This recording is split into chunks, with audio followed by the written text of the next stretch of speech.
욥기서 24장 사회복지와 개인자선이란 제목으로 살펴보겠습니다. 욥기 24장은 사회복지와 개인자선, 개인자선.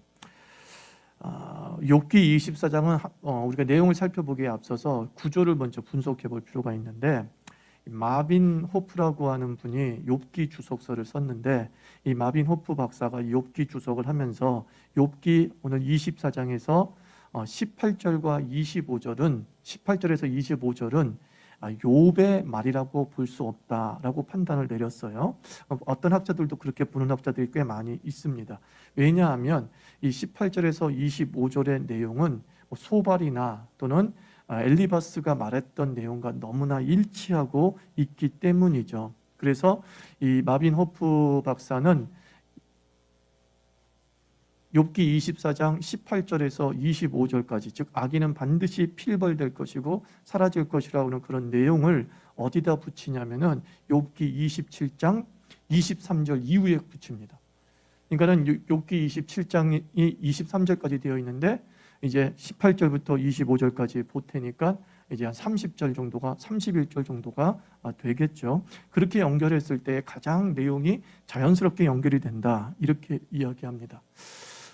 또 우리가 보수적으로 생각한다면, 만약에 18절에서 25절의 내용을 욥의 말로 인정한다면 사실 이 18절부터 25절은 욥의 기대, 또 욥이 가지고 있었던 이전 신학의 표현이라고 볼 수 있는 거죠. 그러니까 나도 그렇게 생각했다, 그리고 진심으로 그렇게 되기를 바란다, 이런 식의 연결이 될 수 있다라는 거죠. 그래도 하여튼 우리가 이제 핵심으로 살펴볼 것은 사실은 1절부터 17절까지의 내용이에요. 이 1절부터 17절까지의 내용은 욥이 바라보는 세상의 또 한 부분을 보여주고 있죠. 욥은 참 하나님의 거룩한 사람이고 겸손하며 그리고 사랑하며 살려고 했다라는 것을 이 1절부터 17절까지의 세상 보기를 통해서 가늠할 수 있어요. 욥은 최소한 따뜻한 사람이고, 욥은 최소한 그늘진 부분을 보려고 애를 썼던 사람인 거죠. 자기가 삶이 힘들고 어려웠기 때문에 보여진 것이 아니라, 그는 평소에도 그의 삶이 여유가 있고 그의 삶이 행복에 겨웠음에도 불구하고 그는 이 세상에 그늘진 것을 봤던 사람, 그리고 그 그늘진 곳에서 힘들게 살아가는 자의 모습, 그리고 그들의 힘든 삶이 어찌 보면 악인들의 착취 때문이다라고 하는 부분을 이야기하고 있는 거예요. 그래서 1절부터 17절까지를 한번 읽어보도록 하겠습니다. 다시 한번 읽어봅시다. 시작. 어찌하여 전능자께서 심판의 때를 확실히 말씀해 주시지 않는가? 바르게 살려 애쓰는 이들에게 악인의 심판을 보게 하시지 않는 것일까? 그들은 부동산 사기치고 횡령하고 고아의 단칸방 보증금을 압류하고 과부의 유일한 생계수단인 가판대마저 빚 갚으라며 빼앗아가고 가난한 이를 위한 복지권을 빼앗고 하루 벌어 하루 사는 이들의 최저생계비도 보장하지 않으니 생존의 위협을 느끼는구나. 가난한 이들은 가족을 위해 삭막한 도시에서 일거리를 찾아 애쓰지만 부양관계는 턱없이 부족하고 결국 부자들의 쓰레기통을 뒤지거나 자존심 다 죽이고 악인에게 손 벌리며 근근히 살아가네. 전기 끊기고 가스 끊긴 냉방에서 겨울밤을 지새우고 비바람에 몸이 젖고 얼어 결국 노숙자 쇠일토로 발걸음을 옮기게 되지. 아버지 없이 키운 엄마는 아이를 빼앗기고 가난한 이들의 자녀는 빚 대신 납치되어 팔려가기도 하지. 그들은 단벌로 사계절을 지내고 그래도 열심히 일하지만 늘 굶주림에 시달리네. 올리브로 기름도 짜고 포도로 포도주를 담았지만 남 좋은 일만 시킨 격이 되고 그들의 손에는 남는 게 없지. 화려한 도시 여기저기 죽어가며 신음하고 도움을 호소하지만 하나님은 못 들은 채 하시는 것 같네. 기어이 빛을 싫어하는 자들이 있더군. 빛의 인도를 피하고 빛의 길로 절대 가지 않는 자들이지. 살인자들은 어찌나 부지런한지 새벽부터 가난하고 약한 자를 유린하고 밤에는 도둑질까지 하지. 성폭력자들은 날이 저물기를 기다렸다가 아무도 우리가 한 짓을 눈치채지 못하겠지 생각하네. 도둑놈들은 대낮에 대상을 물색하고 밤에 담을 넘어 들어가지. 그들은 한낮을 꺼려하고 어둠 속에서 범행을 즐기지. 뒤에서 온갖 음흉한 짓을 다 벌리지. 우리가 모를 뿐. 자, 욥의 친구들은 욥의 고난, 그리고 가난하게 사는 것, 힘들게 사는 것이 다 무엇의 결과라고 얘기했어요? 죄의 결과이다. 인과응보적 역사가 있는 것이다 라고 본 것이죠. 근데 욥은 지금 무슨 얘기를 하고 있는지 아십니까? 이 땅에서 힘들고 어렵게 살아가는 사람, 과부, 고아, 유복자, 단칸방에서 살 수밖에 없는 자들, 그렇다고 한다면 너희들 얘기로 따지자면 그들은 불성실하고 그들은 하나님 앞에 범죄한 것이 있기 때문에 저렇게 힘들고 어렵게 살아가는 것이다 라고 얘기하는 것이지, 그런데 내가 본 바로는 그들은 착취당하고 있기 때문에 힘들게 사는 거다. 이 심판받아 마땅한 악인들이 저 약한 자와 저 힘들게 살아가는 자들을 착취하고 빼앗고 사기치고 그러면서 자기의 부를 늘린다, 이렇게 본 거예요. 누구의 시각이 더 정확할까요? 사실은 욥의 시각이 더 정확하죠. 우리는 한 사람의 가난과 한 사람의 결핍을 그 사람의 책임으로 돌릴 때가 참 많이 있어요.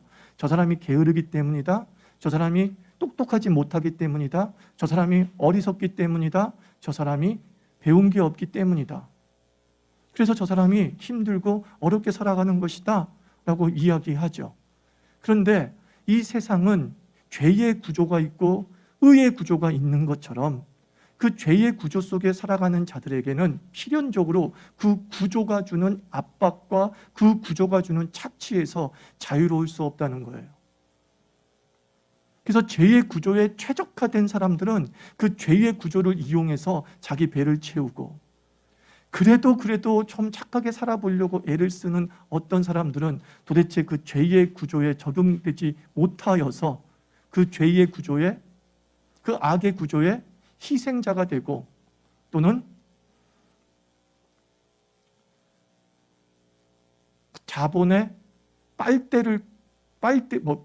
먹잇감이 되는 거죠. 자본의 먹잇감이 되어서 빨대 꽂힌 인생이 되었다라는 거예요. 마치 이 흡혈귀가 사람을 갖다가 바로 죽이지 않고 가둬둔 다음에 조금씩 그 피를 빨아먹는 거죠. 그것이 욥이 바라본 약하고 고아와 가난한 자들의 삶의 현실이었다, 이렇게 이야기를 하고 있는 거예요. 그러니까 욥은 결코 그들의 가난이, 그들의 고난이 그들의 죄 때문이 아니다. 그들의 열악함이 결코 그들의 불성실 때문이 아니다. 악한 놈들 때문이다라는 거예요. 이 악한 자가 심판받아야 되는데 이 악한 자가 심판받지 않고 이 악한 자가 더 승승장구하면서 수많은 사람의 고요를 빼먹고 있다. 너희들이 좀 이것이 보이느냐? 라고 하는 거죠. 그러므로 우리가 한 사람의 삶은 한 사람이 책임지는 게 아니라 한 사람의 삶은 사회 전체가 책임을 지는 거잖아요. 그래서 옛말에 우리나라 사람들은 그런 말 했잖아요. 마을의 한 아이는 그 마을의 아이가 태어난 집에서 키우는 게 아니라 그 마을이 그 아이를 키운다, 그 정신을 가지고 있었잖아요. 그죠? 자녀는 되게 귀해요. 생명은 되게 귀해요. 근데 그 생명을 키우기 위해서는 그 아이를 출산한 그 집의 책임이 아니라 마을 공동체 전체의 책임이 된다는 것을 우리의 선조들은 알고 있었던 거예요. 그래서 한 아이는 한 집에서 키우는 게 아니라 한 아이는 한 마을에서 키운다고 하는 그 사회적 의식을 우리나라 사람들이 갖고 있었어요. 그 참 좋은 말 아닙니까? 그와 마찬가지로 우리가 복지라고 하는 부분은, 또 한 사람에 대한 구제라고 하는 부분은, 그리고 기본권을 지켜주는 부분은 이 두 가지가 함께 가야 되는 거예요. 그게 뭐냐면은, 하나는 사회적 계약을 통해서, 사회적 복지라고 하는 제도를 통해서 한 사람에 대한 기본권을 보장해 주는 것이 마련되어져야 되고, 또 한쪽 측면에서는 하나님께서 우리에게 주신 양심과 그리고 사랑이라고 하는 법이 존재하지 않습니까?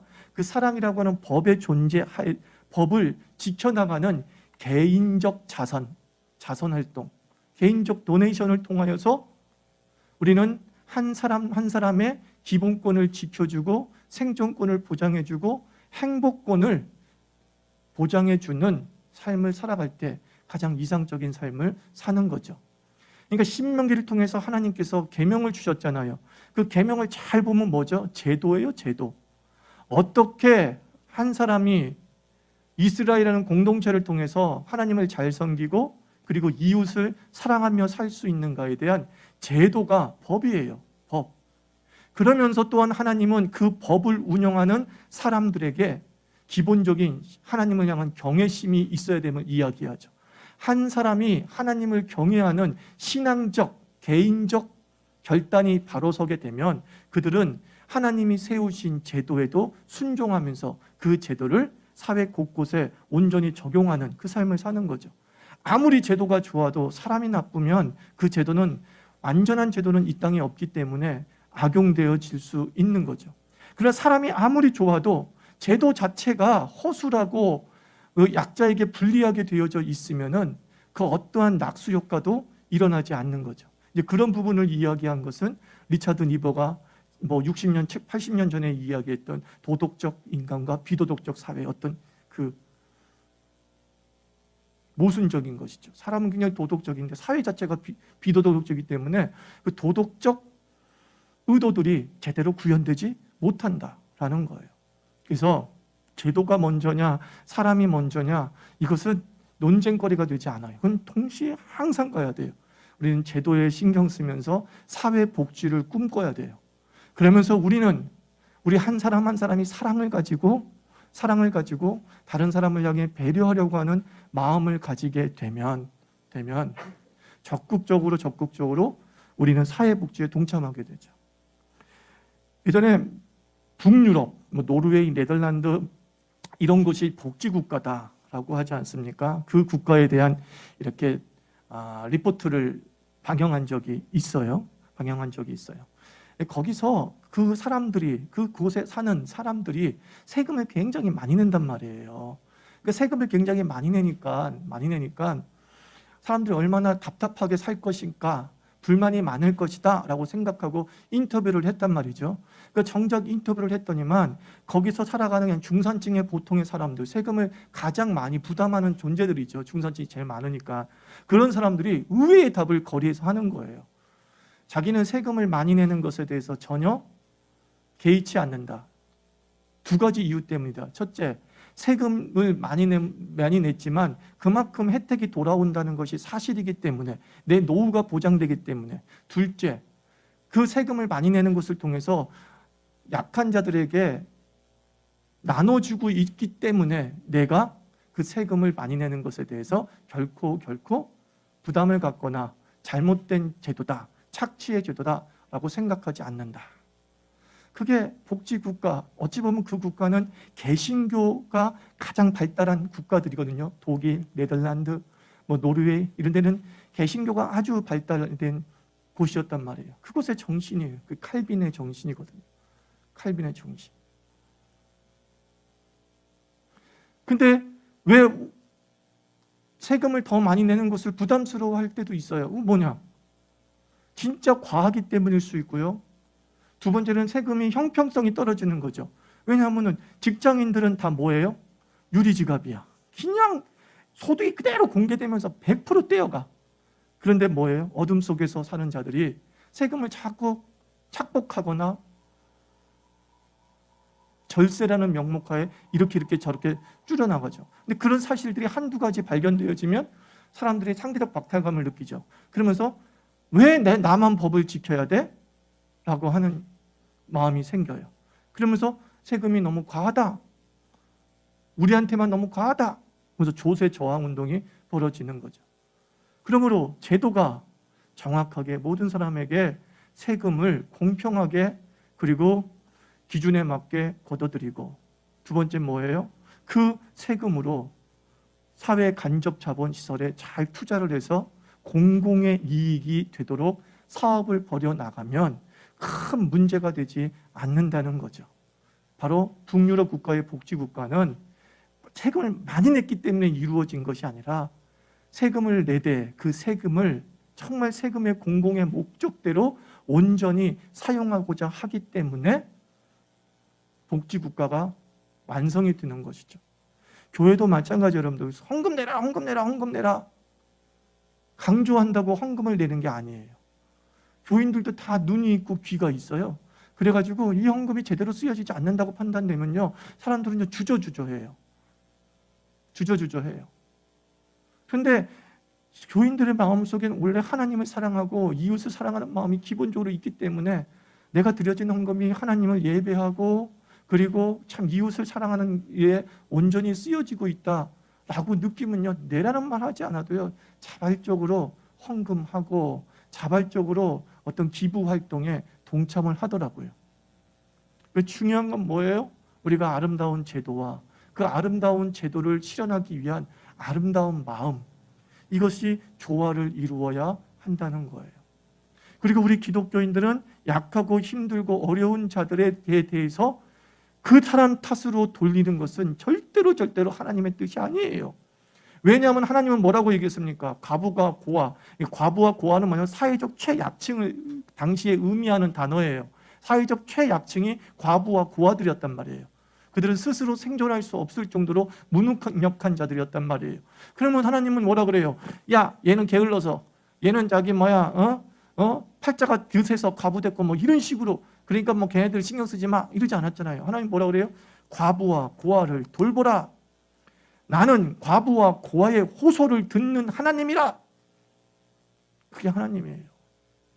그러므로 우리는 누구의 고난과 결핍도 그 개인의 책임으로 먼저 돌려서는 안 돼요. 안타깝게 여기면서 아유, 안 좋은 세상에 태어나서 너무 힘드시네요, 이렇게 말하는 게 더 나은 거죠. 참 힘든 세상에 태어나셔서 이 힘든 세상을 살다 보니 당신처럼 똑똑한 사람도 이 세상 구조 속에 참 허걱거리며 살게 되네요. 이런 접근이 먼저 이어야 한다는 것이죠. 그리고 나서 우리는 적극적으로 하나님의 나라라고 하는 제도를 우리가 바꾸고 일구기 위해서 적극적인 정치 활동을 하는 것이고요. 그리고 우리 자신들은 항상 아름다운 마음을 가지고 욥처럼 이 세상에 그늘을 좀 볼 줄 아는 눈이 있어야 돼요. 어느 순간 이걸 본 게 아니라 이렇게 말할 정도는 욥은 이미 그전에도 이 세상을 시각을 이렇게 봤어요. 약한 자들이 참 착취당하고 있구나. 아유, 과부들이 점점 더 힘들게 살고 있구나. 근데 저들의 과부에 등쳐먹는 인간들도 있구나, 여전히. 이 나쁜 놈들. 부자의 등을 쳐먹는 홍길동보다 가난한 자의 등을 쳐먹는 파렴치범들이 더 많아요. 더 많아요. 그걸 보면서 욥이 안타까워한 것이죠. 욥은 근본적으로 참 마음이 따뜻한 사람이고 자기 행복에도 불구하고 사회적 그들의 시선을 둘 줄 아는 그런 따뜻한 사람이었어요. 이걸 기억하면서 사회복지와 그리고 개인의 자선이라고 하는 이 두 부분은 함께 달려가야 된다. 함께 달려가야 된다. 라는 것을 생각했으면 좋겠습니다. 우리 같이 기도합시다. 우리 대한민국의 그늘진 곳에 사는 사람을 위해서 기도합시다. 소외되고 또 참 팬데믹 때문에 더 힘들어하는 사람들 많이 있잖아요. 그런 사람들은 지금 현재 사실은 엄밀히 따지면 구조의 희생양이잖아요. 자영업자들도 열심히 살려고 애를 쓰는데 이 팬데믹 때문에 영업시간이 단축되니까 열심히 해도 수입이 없는 거, 그건 뭐겠어요? 그게 바로 구조의 피해라는 것을 상징적으로 보여주는 거죠. 사랑하는 아버지, 하나님 아버지, 우리 대한민국이 하나님의 나라라고 하는 개념이 잘 정립되는 나라가 될 수 있도록 도와주시옵시고, 또 우리 사람 한 사람이, 국민 한 사람이 따뜻한 마음을 갖는 그런 나라가 되게 하여 주시옵소서. 함께 기도하겠습니다.